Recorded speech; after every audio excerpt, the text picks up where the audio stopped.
welcome LTA family to part two of some essential tips I learned that you will need for dating. All right, guys, and if you haven't checked out episode one, go back and check out episode one. Please like, share, subscribe, guys. Please join our LTA family. I would love to have you. We would love to have you. We're a loving community, so come on. So let's pick up part two on some essential tips for dating that I've learned after, like later on in life, okay? After divorce, being in my 40s, here are some essential tips. So, mastering detachment.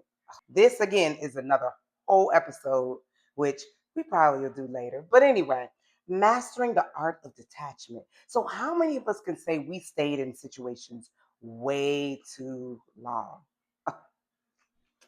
Yes, I definitely have. We stayed in situations way too long, and that even applies with dating. You may like somebody, you feel a good vibe from them, but deep down, you know, like, there's some core morals, values, ethics that just don't align.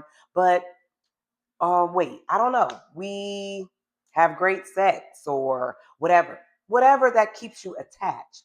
You got to detach because as long as you stay in what is not for you, you block what is. So mastering the art of detachment is so important when you're out here dating because if you're looking to date intentionally and find your person, you have to be willing to let go of what is not for you. The next point I have is stay positive. So I have some friends that's like, oh my God, the dating pool has piss in it. I'm sick of these men. It's awful out here. Oh, I'm never gonna find somebody. You're right. You're never gonna find somebody. So as long as your mindset is negative about dating, that's exactly the experience you're going to keep manifesting. I believe in the power of the tongue. I believe in speaking life. I believe in saying positive things and equaling positive results. So if you are out here saying, oh, it's horrible, I don't like it has piss in it, it's awful, no offense, but maybe you're adding to that. Sorry. So, how about we just speak positive and we move on? It's not a good experience. It wasn't a good experience. And then there can be experiences that are great experiences and maybe still not a connection.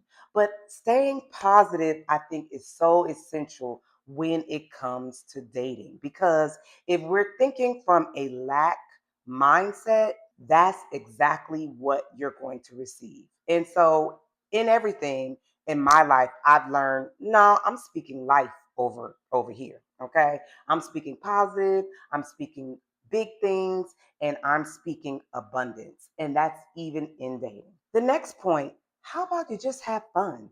Like sometimes you just go out and if you're thinking about, I'm gonna meet the one, is this the one? Is this my person? Like you can't stay present in the moment thinking like that. How about we get off our phones and engage in more conversation? Just have fun, relax, take some deep breaths. Don't worry so much about, am I finding my person? Is this person going to marry me? Are they thinking serious? Let's not think so far ahead in the future and let's focus on the present. So be present, have fun, enjoy good company, enjoy conversations, enjoy your life. How about that? And then everything that you want will come to you. So learn to just live, have fun. Don't overthink situations. Don't overthink dates. Don't overthink when you go out. Look cute, go out, have a great time, and enjoy the time that you're there. That's it. How about we do that instead of putting so much pressure on, am I meeting my person? Is he the one? Let's not get too far ahead of ourselves. Let's slow down. Let's enjoy the present moments, right? Last but definitely not least, be confident, not comparative. Now, this one is another whole episode, guys, but I think this one is so important because I live here in Atlanta, right? I don't know. I always hear the ratio for men to women, which is it's factual. The ratio of men to women is significantly higher. Then you take away, homosexual men who don't want, women. Okay, that subtracts. Then you take away, possible salary incomes. If you start drilling down to the nitty gritty and the filters, it looks really, really bad, right? So I don't ever try to think from that mindset. I just present my best self, love on myself, and I don't worry about the stats and what people say about the ratio of men to women. To me, that invokes a little bit of again, going back to what we were talking about before, lack mindset, a little bit of a fear, a little bit of a comparative kind of energy, right?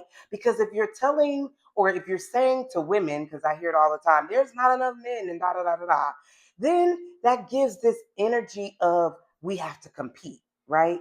And no, we don't. We live in a world where there are millions of people, right? So your dating pool doesn't have to just involve Atlanta. It can involve long distance. It can involve online dating. It can involve once you travel, meeting people. I don't know. But I don't like to invoke fear or use stats as a way to kind of control the narrative that there are not enough men, or there are not enough good men, or there are not enough good women. Eh, I don't do it. I just present my best self, be confident, and believe who and what is for me is going to be for me.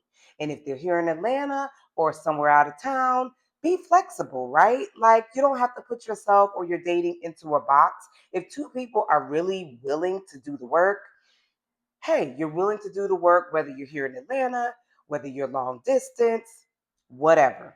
Those are just my thoughts, guys. Y'all leave me your comments. Whether you're married, whether you're single, I want to hear from you. What are some essentials? What are some dating tips that you think we need to know here in 2026? Because, guys, it does look different from pre-marriage when I was dating. So leave some essential tips just in case I might have missed some, okay? And before we wrap up, we're going to do our motivational message for today. It says, change your words. Oh my gosh, y'all, I just picked it. So that's a message for somebody. Change your words, change your mindset, learn to speak life. Here it is right here. Yep, I wrote it out. Change your words, change your mindset, learn to speak life because what you speak, you manifest. All right, guys, that's all for today. I will see you next Tuesday. Love y'all. Thank y'all for watching. Please like, share, subscribe, comment, all those good things. And I will see you next week. Bye.